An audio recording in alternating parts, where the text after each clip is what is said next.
Queridos, quero falar com você a respeito de um assunto bem rapidamente.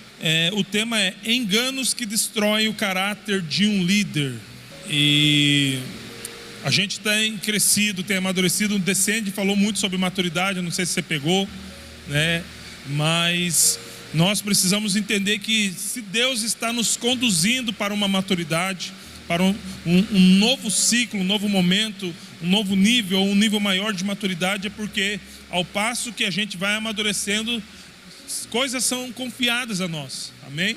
Então a gente já aprendeu sobre isso, mas nesse mesmo processo existe também um desejo de Satanás de nos enganar, e com esses enganos sutis, Satanás nunca virá contra você, contra a sua estrutura de pensamentos e contra o seu desejo de crescimento com coisas que você vai repugnar. Não, ele sempre virá com algumas coisas que se parecem com a palavra de Deus, com algumas coisas que parecem lícitas.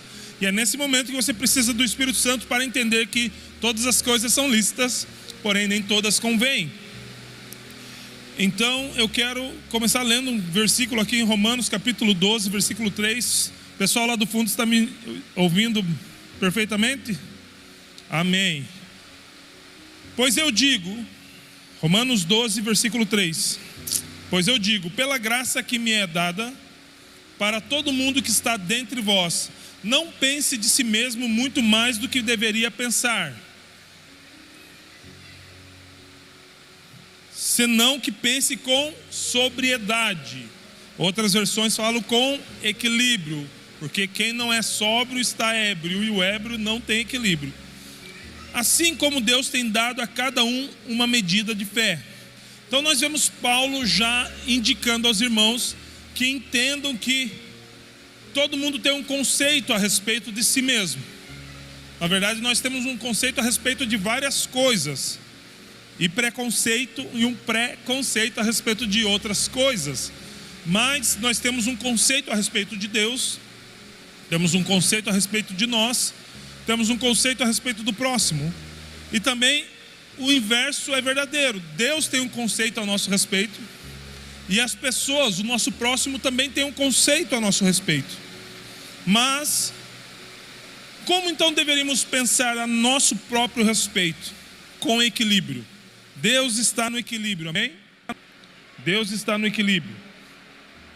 Então pense com sobriedade, assim como Deus tem dado a cada um uma medida de fé, uma medida equilibrada, uma medida sóbria. Então a gente vai acompanhar na Bíblia e fora dela a história de muitos homens com potencial, homens com habilidades e talentos, aqueles que a gente chama dos top. Esse é top, esse vale a pena investir, porque esse é top.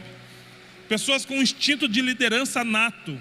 Já viu aquela criança que é ela que faz o motim? Sabe, não sei, eu já participei e também já vi, né? Porque agora eu tenho filhos.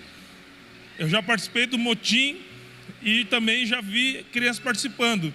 Sempre tem uma que articula, que articula tudo, que arquiteta, e para que as coisas aconteçam. E geralmente é que articula que sai ilesa, né?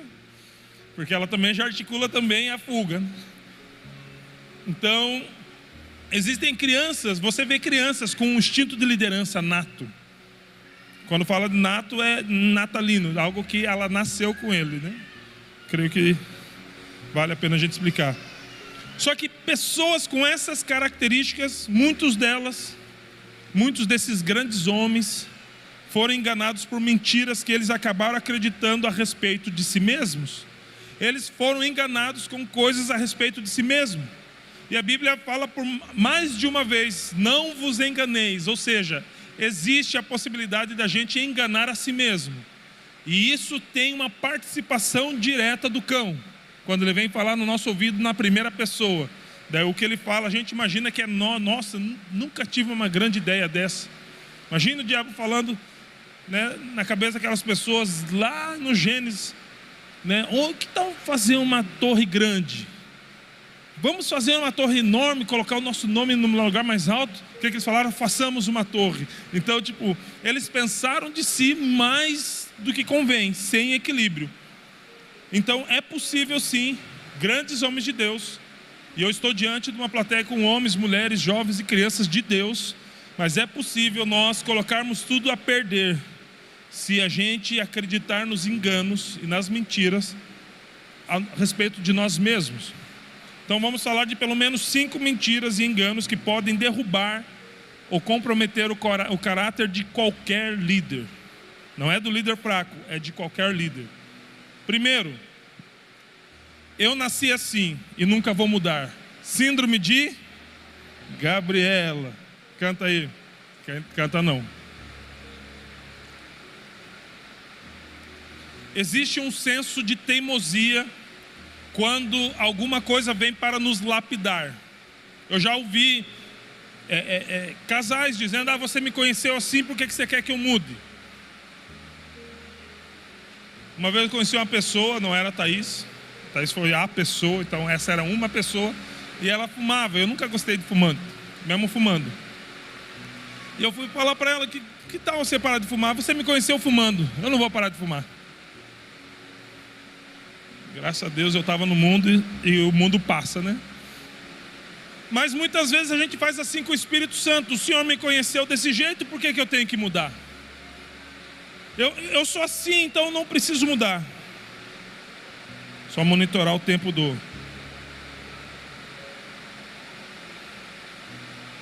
Então, Deus pode transformar qualquer coração disposto a se render, porque o nosso passado não determina o nosso futuro. Então não importa a forma que você foi, o que aconteceu com você, quais são os seus estigmas, as marcas que você carrega. O que importa é que Deus pode transformar qualquer pessoa. A questão é que a gente sabe que para passar por um processo de transformação, que é o mesmo de lapidação, algumas lascas ficarão pelo caminho. E às vezes essas lascas são coisas que nós não estamos tão afim de deixar para trás. Por isso que a gente usa dessa desculpa: eu nasci assim, eu falo assim mesmo, eu sou sincero. Não chame de falta de educação a sua sinceridade, querido. Sinceridade é ser sincera, é você ser transparente. Porque a gente tem gente que fala: não, eu sou sincero mesmo, eu falo na cara. Eu falo: não, ninguém pediu para falar. Sinceridade, querido. Agora, sinceridade é você falar aquilo que está dentro. A mesma coisa que está dentro está fora. Entendeu? Então, eu não preciso mudar, Deus vai me usar sim. Deus com certeza Ele vai lapidar a sua vida e usar características inerentes à sua personalidade. É óbvio que vai. Eu tenho certeza disso. Ele não quer transformar todo mundo numa série de robôs e colocar um código de barra em cada um deles. Não. Deus quer usar as suas qualidades inerentes à sua personalidade, porém transformadas, lapidadas, passar uma politriz ali, né? Para tirar um pouco quina, algumas coisas assim. 1 Samuel capítulo 10 versículo 6 diz o seguinte: o Espírito do Senhor se apossará de você. O Espírito do Senhor se apossará de você. O que é apossará? Se apossar é tomar posse. Amém? E você profetizará com eles e será mudado em outro homem. Ou seja, o que você é não serve para aquilo que Deus quer fazer. Mas Ele não fala isso com o intuito de desperdiçar quem você é. Ele fala isso por quê? Porque você, Alex, não serve para aquilo que eu quero fazer. Mas o meu Espírito vai se apoderar de você. E aí você vai ser transformado naquilo que eu quero que você seja. Deus não é um Deus que vai ficar: não serve. Vai chegar uma hora que Ele vai separar os bodes das ovelhas. Os bodes vão para a esquerda, as ovelhas vão para a direita. Está na Bíblia. Mas enquanto isso ainda não acontece, Ele vai nos enviar o seu Espírito Santo. E aquele que tiver sede, porque eu não creio que o Espírito Santo virá como um mal educado, arrombando a porta do nosso coração. Não, Ele está à porta e bate. Então não é que Ele precisa da nossa permissão, querido, Ele é soberano. Mas se aquele que quiser, aquele que tiver sede, permitir, então o Espírito Santo se apoderará dele. Samuel estava falando para Saul, e é óbvio que Saul não servia. Na verdade ninguém servia, nem Davi. Existia uma predisposição do coração? Existia. Mas sem o Espírito Santo de Deus, aquela pedra nem chegaria perto da testa de Golias. Então, aqui Deus estava usando Samuel para falar com Saul. Estava meio com medo, estava meio temeroso. Falei, mas não é, fica tranquilo. Os traços da sua personalidade são bem-vindos. Mas o que vai fazer o estrago mesmo não é você. O estrago benigno, né? A gente faz o estrago maligno. Mas o boom, o sobrenatural não é contigo. Fica tranquilo, porque essa parte sobrenatural é o meu espírito. Quando ele se apoderar de você, você será irreconhecível. Você será mudado em outro homem. O Espírito Santo é o único que pode nos ajudar a ser transformados. Você pode ser muito forte fisicamente, você pode ser muito dedicado no seu esforço pessoal, mas nada pode transformar tanto quanto uma vida cheia do Espírito Santo. Então, ao invés de dar desculpa de que eu nasci assim, eu vivi assim, vou morrer assim, Gabriela, não, fala então, Senhor, eu nasci assim, eis aqui, sou eu. Esse amontoado de células que estão morrendo dia após dia. Existe alguma coisa que dê para fazer aqui? Qual que vai ser a resposta? Meu Espírito vai se apoderar de você. E por causa do meu Espírito, você será mudado em outro. É o Espírito dele, amém? 2, outro engano que pode destruir, comprometer a gente. Só o talento importa. Só habilidade. Eu já sei fazer, então eu sou profissional gospel. Existem profissionais gospels hoje. Muitos. Eu já ouvi falar, cara, eu não sei porque as pessoas têm medo de fazer célula. Eu aprendi a fazer célula e é tão fácil. Na carne tudo é fácil, querido. É só fazer 1 mais 1 é 2 e está tudo certo. Mas quando a gente reconhece a nossa pequenez, a gente sabe que o talento não é tudo. Então um engano que pode comprometer líderes preciosos é: só o talento importa. O talento até abre portas. O talento sempre vai abrir portas. As pessoas estão em busca. Existem os caças-talentos. E existe isso no meio gospel. Descobri há uns anos atrás que as pessoas contratavam pessoas. Ah, você trabalhou com jovem e tal. Cara, eu estou precisando de um líder de jovem na minha igreja. Você vem para cá? Não, mas não sei. Não, eu só quero que você sirva. Não quero que você seja membro. Terrível. Mas isso não é um problema nosso. Vamos lá. O talento até abre portas, mas só o caráter mantém você de pé diante dos homens e diante de Deus.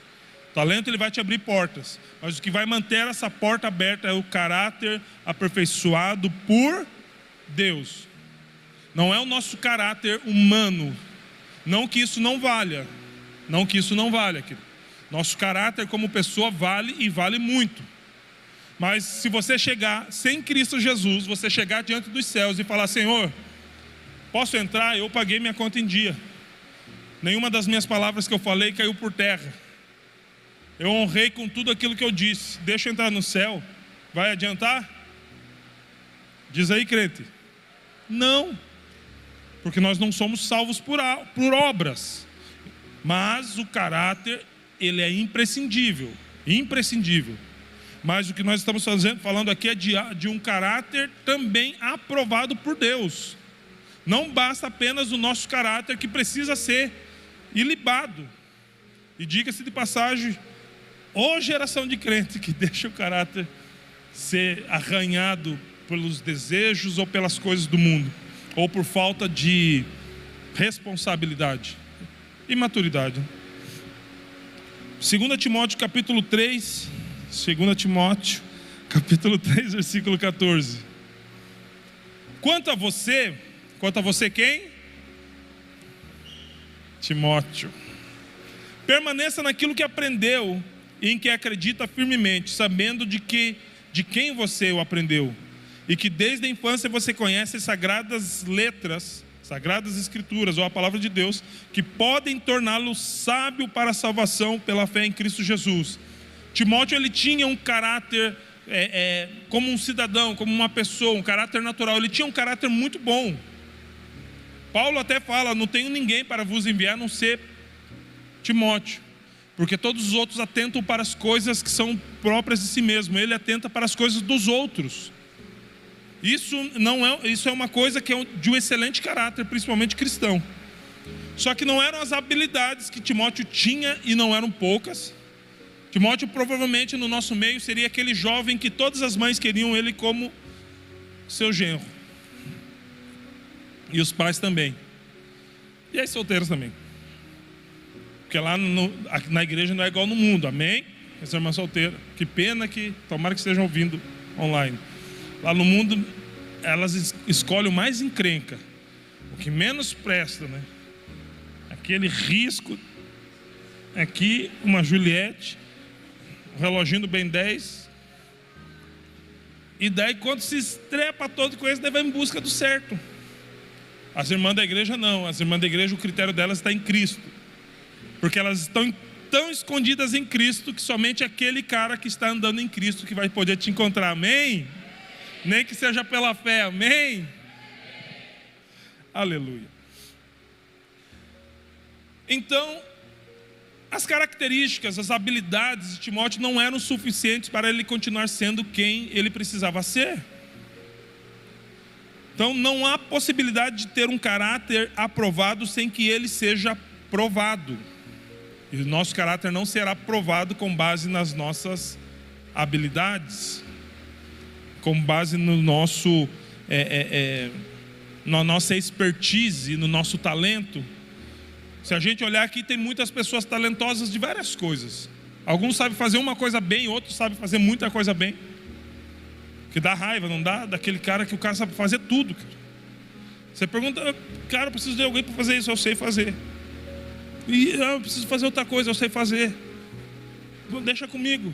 Ah, não, mas eu estou precisando disso aqui também. Não, eu sei fazer também. Mas sai de perto de mim. Brincadeira. Mas sem caráter isso não é nada. Sem caráter isso não é nada. Por quê? Porque a pessoa pode abrir portas, mas não mantém elas abertas. Por quê? Porque é o caráter que estabelece. Então, só é possível ter um caráter aprovado se ele for provado. É impossível alcançar um caráter aprovado sem que ele esteja estabelecido nas Sagradas Escrituras, como Paulo disse no versículo 15: você conhece as Sagradas Letras, e são essas que podem torná-lo sábio para a salvação pela fé em Cristo Jesus. Não existe ninguém que tenha caráter que não seja sábio. Sabedoria e caráter sempre vão andar juntos. Você vai encontrar pessoas que têm no máximo a primeira série do primário, incompleto, muito sábios, não sabe lidar com isso aqui, ó. Mas no papel não escapa uma vírgula, são corretíssimas naquilo que fazem. Você conversa com elas e parece que abriu-se uma biblioteca, né, e é para os décadas de 90, a Barça diante de você, de tanta sabedoria. Você nunca vai encontrar alguém sábio que não tenha caráter. Você pode encontrar alguém que tenha caráter, mas que falhou na sabedoria, na aplicação da sua sabedoria. Mas o estabelecimento da sabedoria sempre estará junto com o caráter. Porque parece que, na verdade, a mola propulsora da sabedoria é o caráter. Porque o cara aplicou tanta coisa, foi meticuloso em tantas coisas, experimentado em tantas coisas, que essas coisas que ele foi aprovado, é suficiente para ensinar a outros, mesmo que ele não tenha habilidade nenhuma. Por quê? Porque caráter vence talento em todos os quesitos. Em todos os quesitos. E no contexto que a gente está falando, são as Sagradas Escrituras. Versículo 15 de novo. E que desde a infância... Alex, eu não nasci no Evangelho. Eu cheguei no Evangelho, eu já estava, capenga da minha vida, já tinha feito bastante coisa errada. Eu não aprendi desde a infância. Então vamos trazer aqui para desde que novo convertido, desde bebê na fé. Você conhece as Sagradas Escrituras. E são elas que podem torná-lo sábio para a salvação pela fé em Cristo Jesus. Você pode saber bem, falar bem, fazer bem, porém sem caráter, tudo isso vai desmoronar um dia. Alex, você está jogando praga? Não, eu estou desdobrando o futuro daqueles que insistem em estribar a sua vida apenas no talento. Se a gente estribar a nossa vida apenas no talento, porque a Bíblia diz que ninguém se estribe no seu próprio conhecimento. O próprio conhecimento é talento. Não é sabedoria, pode ser talento, pode ser habilidade. Então o que é se estribar? Ninguém se apoie sobre o seu próprio entendimento. Ninguém se apoie, por quê? Porque não é uma estrutura confiável. Vai ruir. Se nós edificarmos uma torre sem ter como base o caráter, tudo isso um dia vai desmoronar. Tudo. Então, queridos, tenha talento, desenvolva o seu talento. Corra atrás, aprimore seus talentos, suas habilidades, mas não deixe para trás o caráter. Use o caráter de fundação para tudo isso. Eu tenho certeza que o que você construir vai ser bem sucedido em nome de Jesus, amém? 3, terceiro engano que pode destruir, comprometer o caráter de um líder. Quando ele diz, eu não preciso de ajuda. E de todas essas, na minha concepção, é a fala mais imatura que tem. Até porque é uma atitude de crianças e adolescentes, que é a idade do sabão, né? Eu sei. Mas se você sabe por que você errou, acabou o argumento, né? Daí fica um bicudo e sai de perto. Não, eu já sei. Daí você vai corrigir, mas eu já sei. Não sabe não, se você soubesse eu não precisava estar aqui falando para você. Baixa a orelha, eu vou falar para você. A adolescência é uma fase que eles passam e a gente que sofre. Sofre não, querido, mas a gente aprende muito. Nós crescemos muito na adolescência dos nossos filhos. Em paciência, sabedoria, resiliência, perseverança. Deus tem nos provado. Deus olha para o homem assim e está muito tranquilo. Vou dar um filho adolescente para ele. Amo vocês, eu tenho um filho adolescente, mas a adolescência é a fase da imaturidade ainda. Vocês são inteligentes, não são sábios. Ser inteligente é uma coisa boa, ser sábio é melhor. Amém? Então, fase da infância e adolescência é uma fase onde adquire muito conhecimento, onde aflora as habilidades e os talentos. Mas não é exatamente a idade que tem muita sabedoria. Por quê? Porque sabedoria vem também com vivência, com tempo de vida. E o imaturo, quando ele vai fazer alguma coisa e alguém vai falar alguma coisa, eu não preciso de ajuda, deixa que eu faço sozinho. E a verdade é, ninguém vence sozinho. Ninguém vence sozinho. Ninguém vence sozinho, exceto Jesus Christ, né? Óbvio, ele venceu. Agora nós vencemos juntos. Todo líder saudável tem mentores. Alex, eu tenho o meu discipulador. Sim, precisa ter. Não tem problema nenhum. Mas também não tem problema nenhum você também ter referenciais. Pessoas que você olha e fala, cara, eu aprendo com essa pessoa. Nenhum problema. Nenhum. Estamos falando de conselheiros, mentores e materiais também que fortalecem e edificam você. Quando você tem isso, você reconhece, eu não sou bom sozinho. Na verdade, sozinho eu sou muito ruim. Nós somos bons juntos. Aquele princípio que eu já falei mais de uma vez, o Bantu, que é um princípio africano, que eles somos o que somos porque somos juntos. Daquele que, acho que já falei para vocês, todos sabem o que é. Quem não sabe quem que é, para ver se eu conto de novo ou não. Todo mundo sabe o que é o princípio do Bantu? Então, sabe ou não sabe? Então eu vou contar de novo. Um repórter, fotógrafo foi na África e ele queria fazer uma dinâmica com aquelas crianças. Então ele levou um monte de doces, que eles nunca tinham visto na vida. Uma caixa de doce, né, distanciou eles a uma certa distância, fez uma linha, duas linhas, uma de chegada, uma de partida. E no final da linha de chegada, ele colocou aquela caixa. Daí ele foi lá, colocou todos enfileirados na linha de partida e falou, quem chegar primeiro ganha todos aqueles doces. Na minha concepção, o cara vai sair disparado, pegar aqueles doces e distribuir com a galera, porque eles são assim.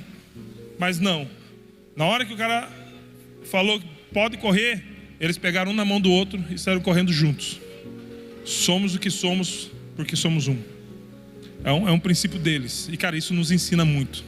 Por quê? Porque, primeiro, eles não consideram a si mesmo melhor do que os outros. Ou seja, eles cumprem esse versículo. Nós não pensamos melhor de nós do que nós imaginamos. Eu não penso mais de mim do que eu preciso pensar. Eles pensavam que a unidade gerava tudo aquilo que eles precisavam. O que você precisa alcançar como líder? você não vai alcançar sozinho. Você precisa entender que você precisa de pessoas, precisa de ajuda. Eclesiastes capítulo 4, versículo 9 diz assim: melhor é serem dois do que um, porque tem melhor recompensa por seu trabalho. Porque se eles caírem, ou se um deles cair, um levantará o seu companheiro. Mas ai do que estiver só, quando cair, porquanto não haverá quem o levante. Existe um famoso ditado: queres ir mais rápido? Vá sozinho. Queres ir mais longe? Vá junto com alguém. Então, pensar que você não precisa de ajuda, não precisa de ninguém, queridos, é uma das maiores armadilhas que existem. A Bíblia não é clara, mas existe um motivo que pode nos ensinar sobre isso, pelo fato de Jesus não ter negado a ajuda de Cirineu. Perguntaram para Jesus se ele queria? Não perguntaram. Mas ele poderia falar: não, fique de boa, eu vou carregar sozinho. Poderia ou não poderia? Ele falou que poderia pedir ao Pai enviar uma legião e acabar aquela palhaçada toda. Quanto mais carregar a cruz sozinho. Mas eu creio que Jesus queria nos ensinar uma coisa: que ninguém precisa carregar um fardo sozinho. A Bíblia diz para a gente aliviar as cargas uns dos outros. Então dizer eu não preciso de ajuda é assinar o seu contrato de falência. Porque quando a gente fala eu não preciso de ajuda, não é só uma ajuda física, uma mão. Às vezes a pessoa, quando fala não preciso de ajuda, não preciso de ninguém, ela vai falar: eu não quero ouvir conselhos, eu não preciso aprender uma lição, não vem me dar lição de moral. Quantos já ouviram isso? Porque às vezes a gente ama errar. A gente erra, mas a gente detesta ser corrigido pelo nosso erro. A gente vai errar de novo se a gente rejeitar a correção, querido. Então, quem que edifica a sua vida? 2 domingos atrás falamos sobre edificar uns aos outros. Não sei se foi domingo ou foi numa terça. Mas quem edifica a sua vida? Quais são as pessoas que te edificam? Quem te edifica é edificado por alguém? Porque às vezes a gente também não gosta de ouvir esse cara, mas eu gosto de ouvir um cara que não gosta de ouvir ninguém. Pode ser um perigo? Não, ele fala umas coisas legais, sim. Mas quem fala algumas coisas legais para ele? Ou ele é o autossuficiente? Precisamos ter em mente que ninguém constrói algo sozinho, algo grande sozinho. Ninguém constrói algo grande sozinho. Até os caras da Torre de Babel, eles fizeram a fórmula do sucesso com a motivação errada. A forma de fazer foi totalmente certa, sabia? O próprio Deus reconheceu que o que eles estavam fazendo, da forma que eles estavam fazendo, seria muito sucesso. Ele falou: eles são um, o intento deles é o mesmo, e ninguém poderá impedir eles. Por que Deus desceu para impedir? Porque Deus sabia que ninguém poderia impedir um povo que andava como se fosse um. Se Deus não intervisse, ninguém poderia intervir. Por quê? Porque era um mesmo coração, era o mesmo propósito. Então, se Deus não fizesse, ninguém poderia detê-los. Por quê? Porque eles eram um. Porque eles sabiam da preciosidade que é precisar um dos outros. Precisar um dos outros. Então precisamos ter em mente que ninguém constrói algo grande sozinho. Por isso que eles falaram: façamos para nós uma torre. Quando eles falaram isso e começaram, Deus vigiou aquilo lá e falou: a gente só tem uma forma da gente impedir. Qual que foi a forma que Deus usou para impedir que aquela construção acontecesse? Confundiu as línguas.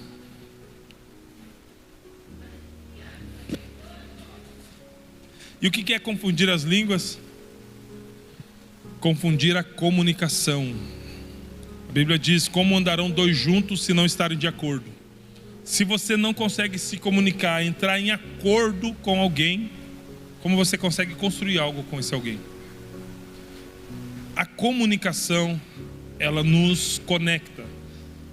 Até porque essa geração é bem fácil entender isso, né? Não, acho que a geração nossa, quando ainda tinha os discadores da internet discada, que ficava fazendo aquele barulhinho,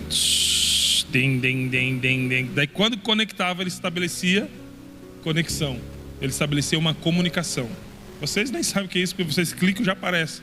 A gente clicava ali para iniciar, para discar, para a central iniciar o acesso à internet. A gente ia tomar café, ia no banheiro, tomava banho, chegava e não tinha conectado. Lembra? Quem lembra? Quero vos informar, vocês estão ficando velhos.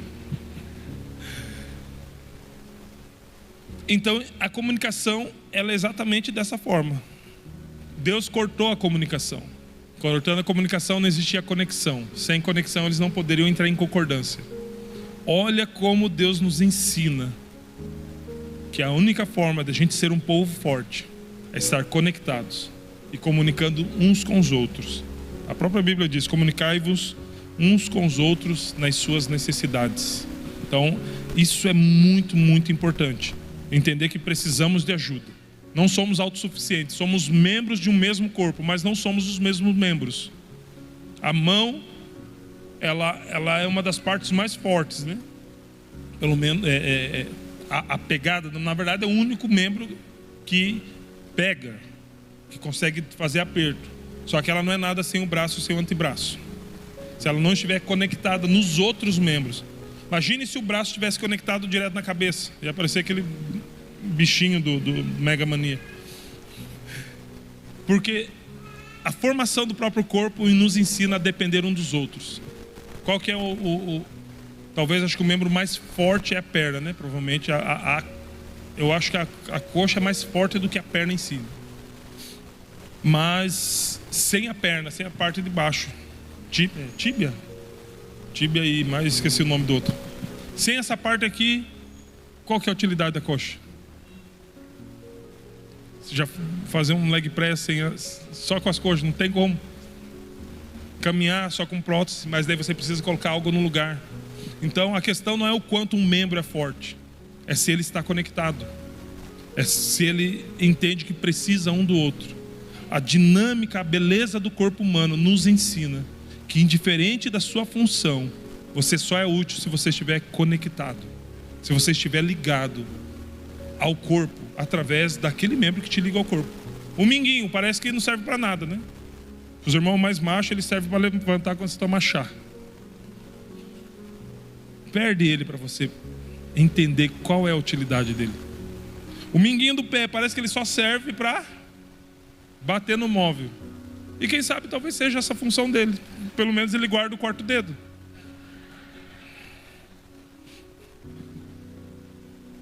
É engraçado, mas como o nosso corpo nos ensina a precisar um dos outros. Como faz falta quando a gente tem que deixar um braço 2 meses numa tipóia, 1 mês numa tipóia. Aí a gente entende a falta de um membro. Que a gente não deixe, não espere, guarde essa. Que a gente não espere perder um membro para entender a falta que ele faz. Eu não estou falando no membro do corpo humano agora, amém? Que a gente não espere perder um irmão para entender a falta que ele faz. Que a gente não espere ele de fato sair de vez para falar: cara, você faz falta. Que isso possa ser valorizado antes dele perder. Que na funcionalidade do corpo humano os membros possam ser valorizados por quem eles são, apenas por quem eles são. Porque o que eles são resulta no que eles fazem. Então, mesmo quando não estou usando o meu pé, ele é importante para mim. Mesmo quando não estou usando as minhas costas para me apoiar na cadeira, ela é importante para mim. Mesmo quando um irmão não está desempenhando o seu papel ministerial, ele é importante para nós. Ele precisa ser importante. Por quê? Porque não é o liderado que precisa do líder como se fosse uma mão só. Nós precisamos um dos outros. Então não é apenas o liderado que pede ajuda para o líder, como se nós fôssemos a fonte e vocês fossem, dragar a energia dessa fonte. Não. Nós estamos falando de um reino, amém? Um reino imparável, inclusive. E nesse reino nós precisamos um dos outros. E não tem problema algum eu pedir ajuda para uma pessoa, ainda que ela não seja o meu líder. Não tem problema eu pedir um conselho, nenhum problema. Não tem problema em eu aprender com alguém que talvez nenhuma posição de liderança ela tenha. Agora, se eu imagino que eu sou autossuficiente e não preciso aprender nada, quem para de aprender começa a morrer. Vai dar tempo. Quarto engano. Esse engano aqui é bem interessante. E muitas vezes eu já caí nesse engano. Ninguém precisa saber do meu secreto.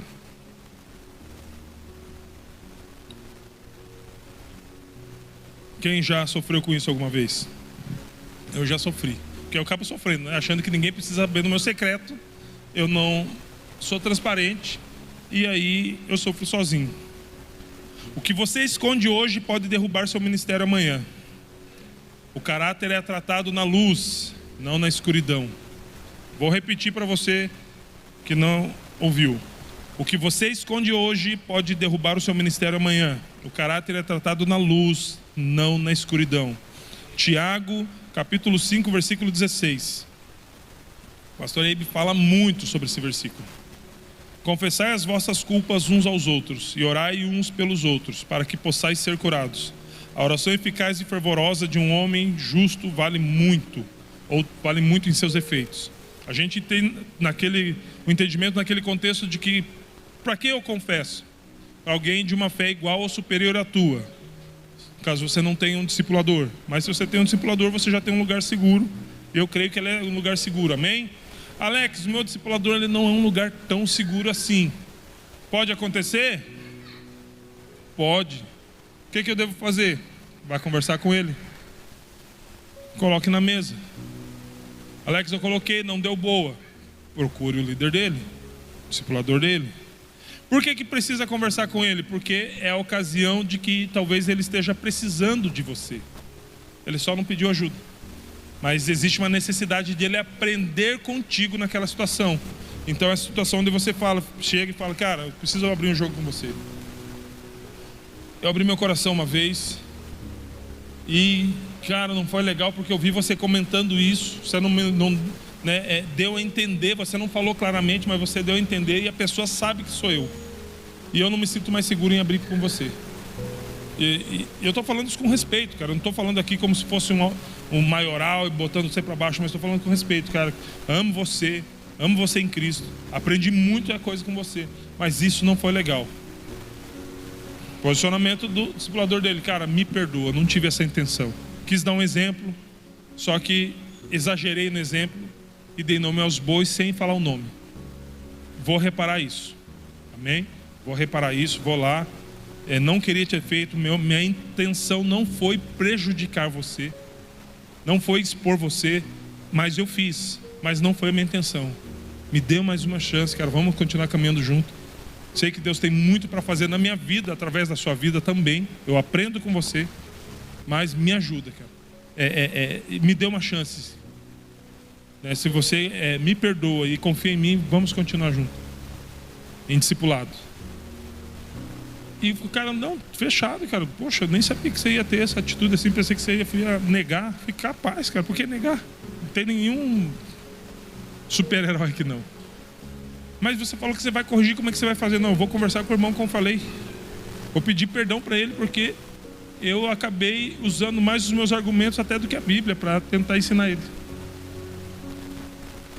Quando, na verdade, qual que é o conselho de Paulo a Timóteo?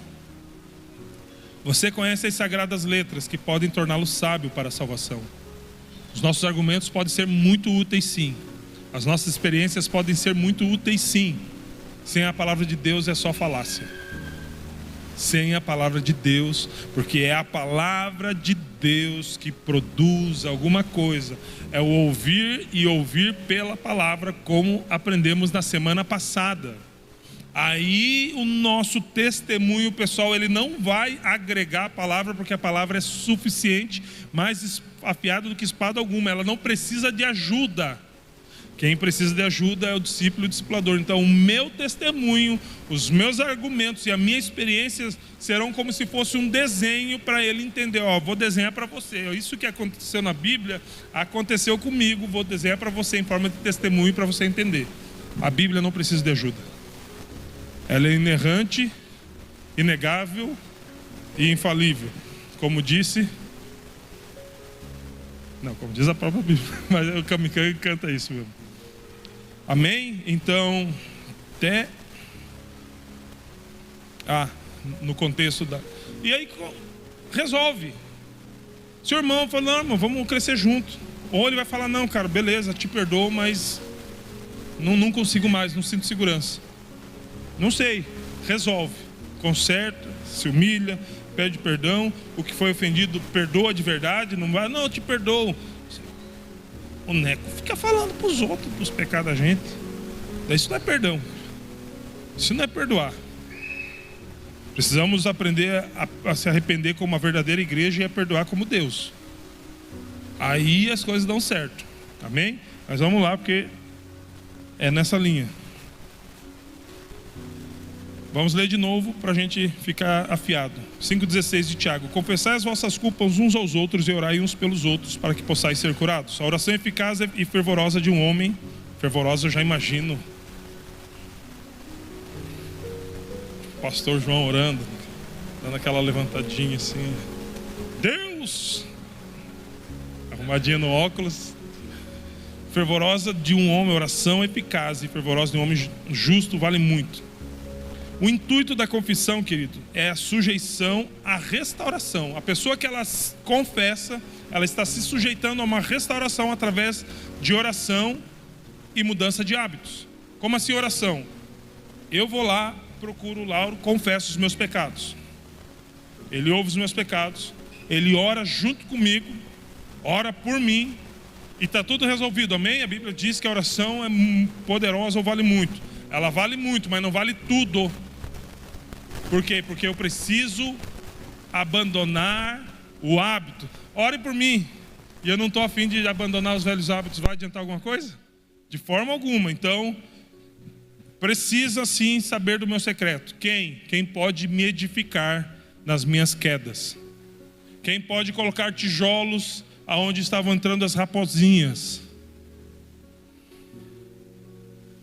Então o intuito da confissão é sujeição e restauração através da oração e mudanças de hábito, não para condenar a pessoa que errou. Nós não temos crivo para condenar ninguém. Alex, mas você não disse que é possível julgar? Julgar é uma coisa. E se formos julgar segundo a reta justiça, não com o olhar dos nossos olhos, ouvir dos nossos ouvidos, julgar segundo a reta justiça, mas é o máximo. Condenação não é para a nossa jurisprudência, nem sei se é assim como fala. Cadê o Max?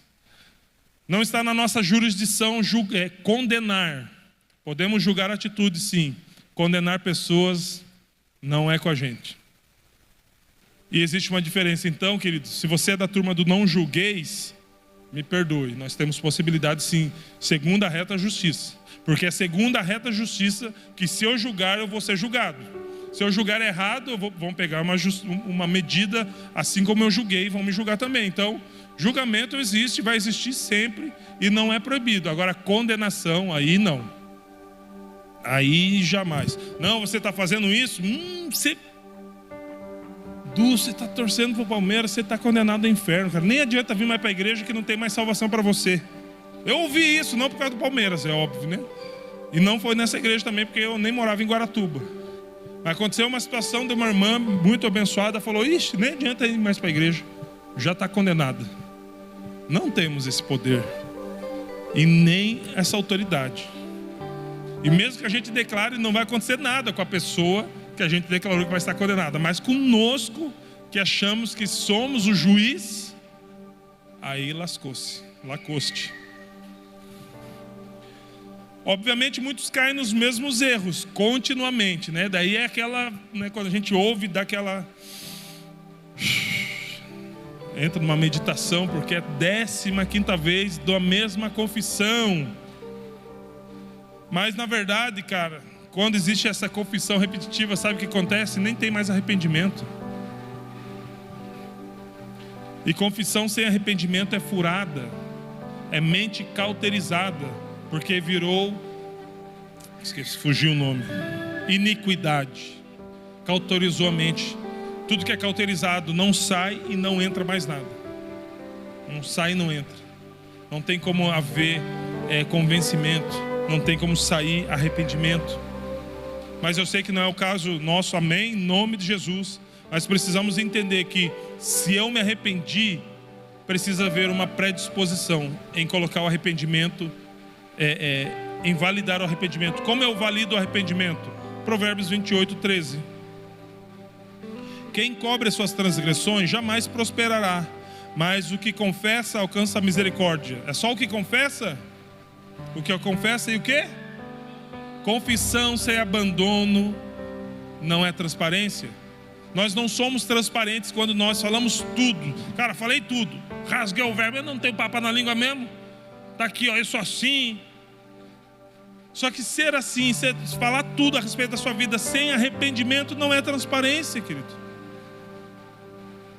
É só o cara que não consegue ter níveis ou entendimento a respeito de temor, de vergonha.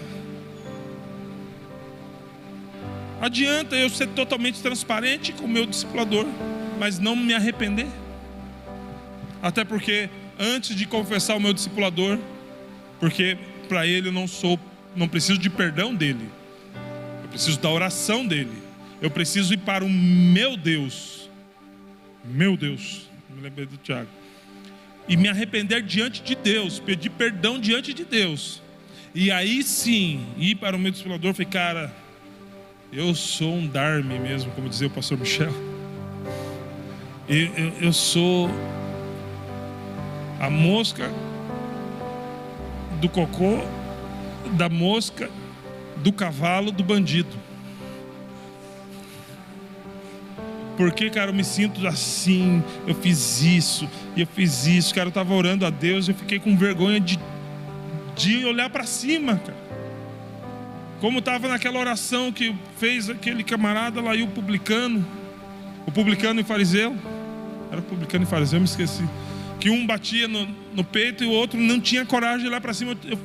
Eu entendi o que eu fiz, eu fiquei com vergonha de olhar para o alto por causa dos meus pecados. Cara, eu preciso da sua ajuda. E aí ele confessa num lugar seguro. E esse lugar seguro não precisa prestar serviço para o cão.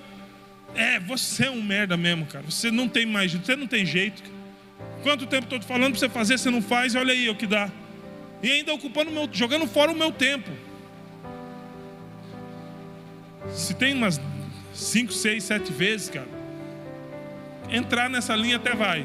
Mas às vezes é a primeira, segunda vez dos caras, e o cara está ali contrito, quebrantado, chorando, pedindo ajuda. Eu falei, cara, eu não sei o que fazer. Mora lá em casa, cara, para me ajudar a não cair mais nisso. Aí a gente tá vendo o arrependimento. Eu falei, cara, estamos juntos, cara. O problema é seu, responsabilização, mas eu vou te ajudar a enfrentá-lo. Eu não vou assumir o seu problema, por quê? Porque eu tenho os meus problemas, mas eu vou ajudar você a enfrentá-los. Nós vamos orar juntos, vamos jejuar juntos, vamos ler a Bíblia juntos. Que capítulo que você está da leitura? Poxa, eu não estou fazendo a leitura, não está sobrando tempo. Sem mudança de hábito não tem mudança de destino. Então, se você não quer ficar circulando pelo deserto, você vai precisar enfrentar os gigantes que você foi espiar. Se você não quiser ficar circulando na masturbação, circulando na pornografia, circulando na injustiça, circulando numa vida miserável. E eu não estou falando de dinheiro, ou tão somente de dinheiro. Porque é miserável aquela vida onde o marido dorme numa cama, a mulher dorme no sofá, ou compra uma cama grande já para existir espaço para os dois não se encontrarem. Isso é uma vida miserável. A vida miserável é onde eu encontro mais prazer numa célula do que na minha família. Isso é uma vida miserável. Vida miserável é quando eu fico me embaçando para ir embora do culto. Eu gosto muito de ficar aqui, mas a minha família está aqui. Mas o cara fica se embaçando porque não quer encontrar a pessoa que ele falou que ia ser fiel até a morte. Isso é uma vida miserável. Trabalha até mais tarde não é porque está precisando de dinheiro, é porque não tem coragem de se humilhar para que Deus mude a sua casa. E isso é uma vida miserável. Nós precisamos entender que ou a gente muda de hábito ou destino mesmo. E por último, não menos importante, que vai acabar a bateria.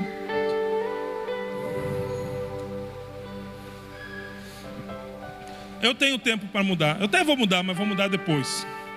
Eu vou mudar, mas eu mudo depois.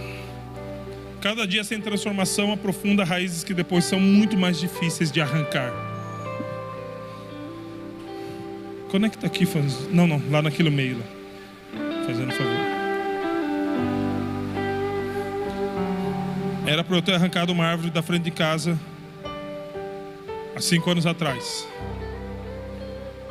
Ela arrebentou a calçada da minha área e a viga do muro da frente de casa. Não conectou? Não. Qualquer coisa acho que põe aqui.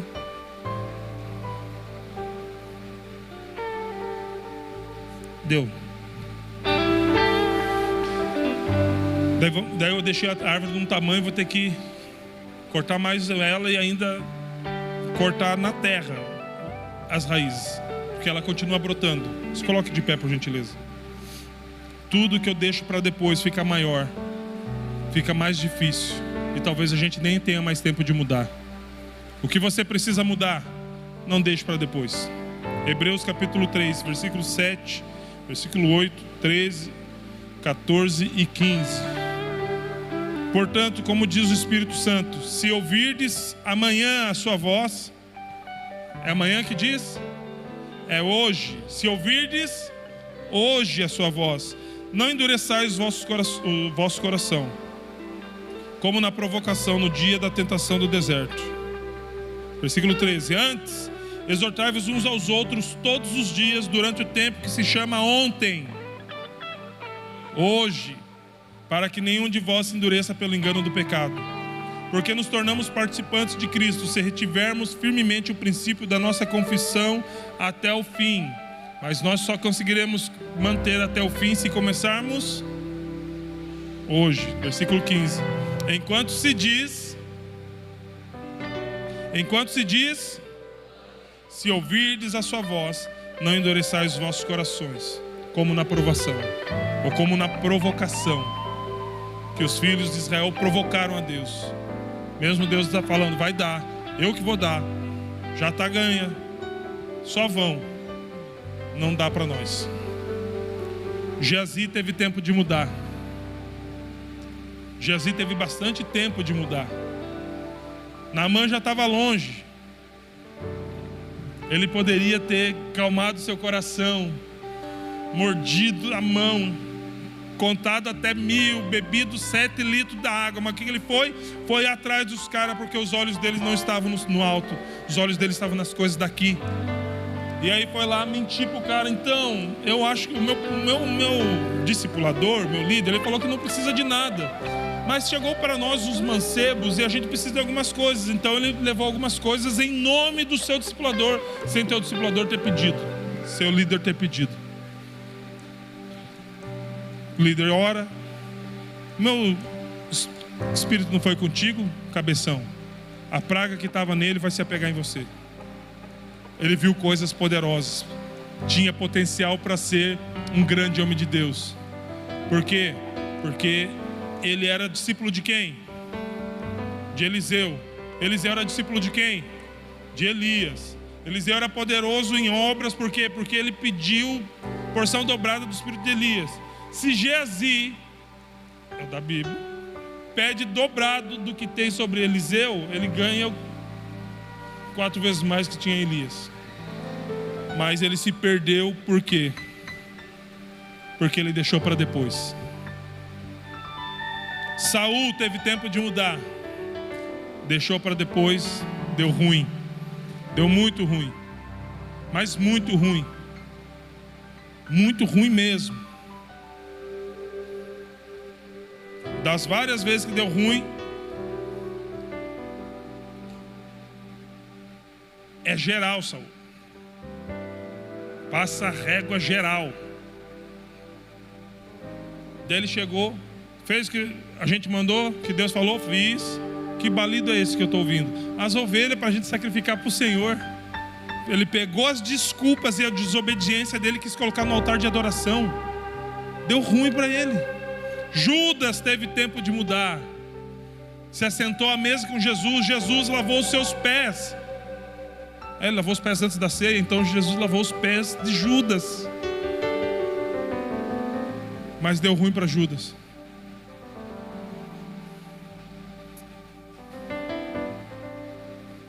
Não jogue para amanhã a mudança que você pode ter hoje. Pode ficar impossível de voltar.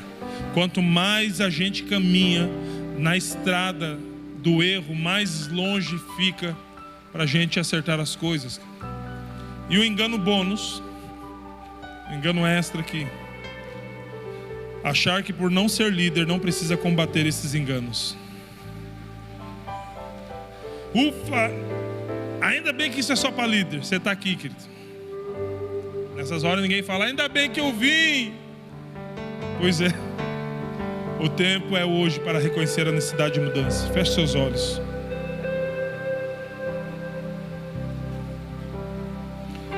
O tempo é hoje para reconhecer que precisamos uns dos outros. O tempo é hoje para reconhecer que precisamos ser transparentes de verdade. Não apenas confessar, mas nos arrependermos e abandonarmos aquilo que confessamos. Não é eu falar para ninguém, prefiro que saiba por mim do que saiba por outra pessoa. Isso não é transparência, isso é empáfia. Transparência é, cara, eu fiz algo que eu não deveria ter feito. Eu preciso de ajuda.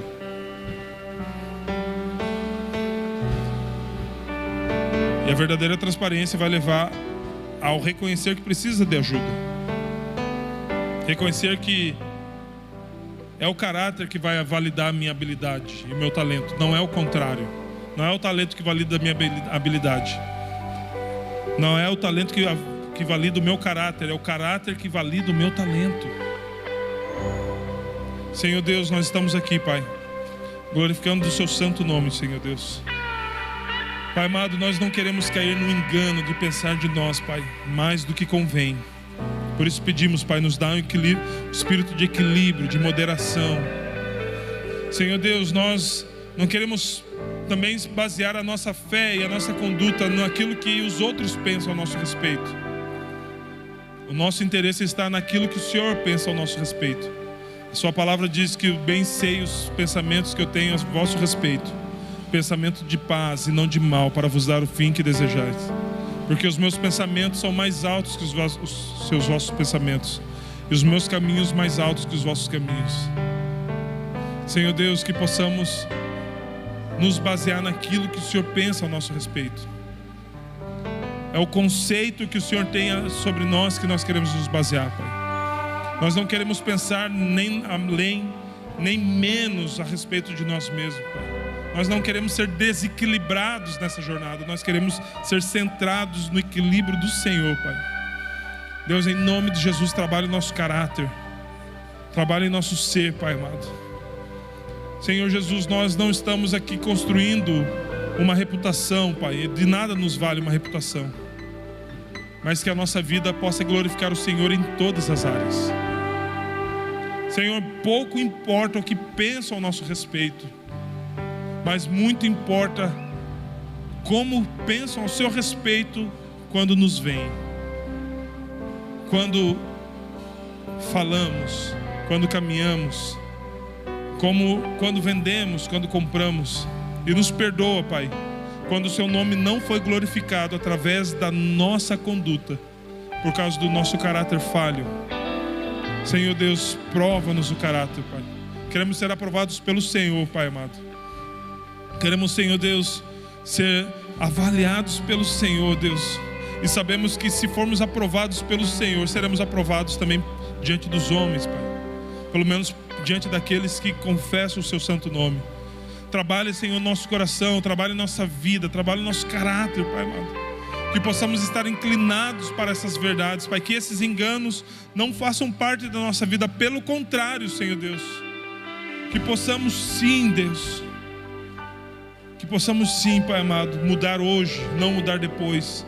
Que possamos sim, Pai amado, abrir o nosso secreto num lugar seguro para pessoas, Pai amado, que ocupam esse lugar, Pai amado, de segurança em nossa vida, que são nossos líderes e discipuladores. Que nós possamos, Senhor, pedir ajuda uns aos outros, Pai amado. Que possamos, Senhor Deus, assumir as nossas fraquezas e pedir ajuda, Pai. A sua palavra diz para que os irmãos saibam da necessidade um do outro, Senhor Deus. Que possamos, Pai, parar de basear o nosso ministério, a nossa vida no talento, Pai. O talento ele importa, mas não é o que mais importa, Pai. Que possamos entender que, Senhor, que o caráter valida o talento, Senhor Deus. E que talento sem caráter é catástrofe. Senhor Deus, que possamos entender que ainda que tenhamos nascido assim, ainda que tenhamos tido uma vida complicada, Pai, turbulenta, Senhor Deus, possamos entender que o Senhor pode transformar qualquer coração disposto, Pai amado, porque o meu passado não define o meu futuro no Senhor, Deus. Em nome de Jesus, Pai, transforma-nos, Deus, para um momento que o Senhor tem para as nossas vidas a partir, Senhor Deus, a partir de hoje. Senhor Jesus, que o Senhor possa forjar o nosso coração, Senhor Deus, porque eu sei que o Senhor tem demonstrado grandes coisas, Pai, grandes oportunidades de alcançar, Pai, de avançar com o Seu reino, Pai, sobre essa cidade, sobre Garuva, Irati, Pai, sobre Itapuá, Senhor Deus, Nova Zelândia. Temos também, Pai, o litoral do Paraná todo aqui, Pai, a partir de nós, Matinhos, Praia de Leste e outras cidades, Pai. Mas nós não podemos cair nesses erros, Senhor Deus, porque senão comprometeremos todo o investimento do Senhor sobre as nossas vidas. Em nome de Jesus. Amém, amém. Você pode aplaudir ao Senhor, querido. Aleluia.